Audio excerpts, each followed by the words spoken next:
It was supposed to be just another morning briefing at Camp Lejeune. Marines shuffling into the assembly hall, coffee in hand, the usual pre-dawn routine.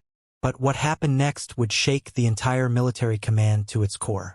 General Marcus Thorne strode in like he owned the world. And in his mind, he did. 3 stars on his collar, 30 years of service.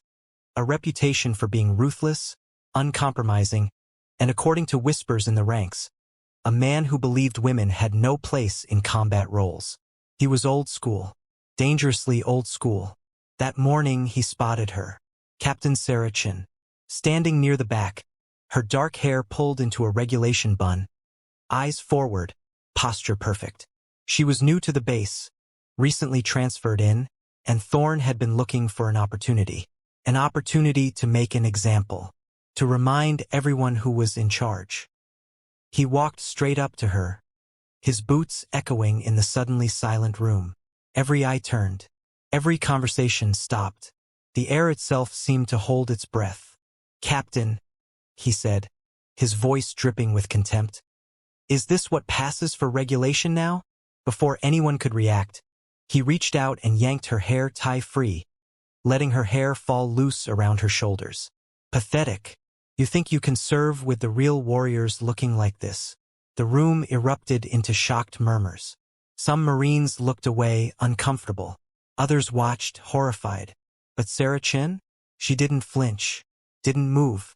Her face remained absolutely neutral, but her eyes burned with something the general didn't recognize. Something he should have recognized.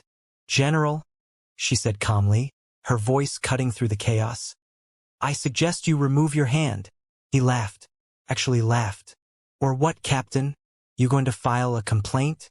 Run crying to—" "I'm going to remind you," she interrupted, her voice still calm but now carrying an edge sharp enough to cut steel, "that you just assaulted a superior officer." The room went dead silent. Thorne's face turned crimson. "Superior? You? Some desk jockey with a pretty face who probably got promoted for—" "Colonel Chun," a voice boomed from the entrance. Lieutenant General David Martinez strode in, his 4 stars gleaming. Behind him, 2 MPs flanked the doorway. "I believe you're needed for that classified briefing."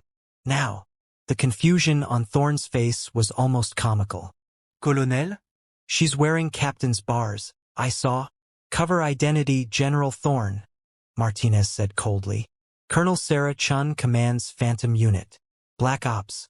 The unit so classified you don't have clearance to even hear their mission names. The unit that saved your conventional forces more times than you'll ever know. And you just assaulted her in front of 50 witnesses." The color drained from Thorne's face. Phantom Unit. Every military officer had heard rumors. The shadows behind the shadows. Operators so elite they didn't officially exist. Led by a commander whose real name was classified above top secret. And he'd just— Sarah finally moved. She calmly gathered her hair back up, secured it, and stepped forward until she was inches from Thorne's face.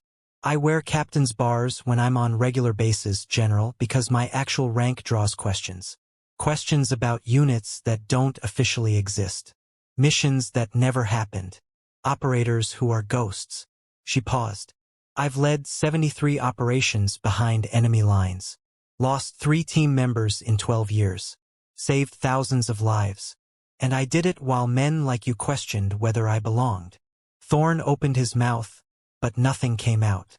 "You're relieved of command, General," Martinez said. "Effective immediately. Pending investigation for assault on a superior officer, conduct unbecoming, and violation of the Armed Forces harassment policies." As the MPs moved forward, Sarah leaned in close to Thorne and whispered, just loud enough for him to hear, "The real warriors you mentioned? Half of them are women. They're just too busy actually fighting to worry about proving themselves to dinosaurs like you." 3 months later, Sarah Chun received her 4th star in a private ceremony. General Thorne received a dishonorable discharge.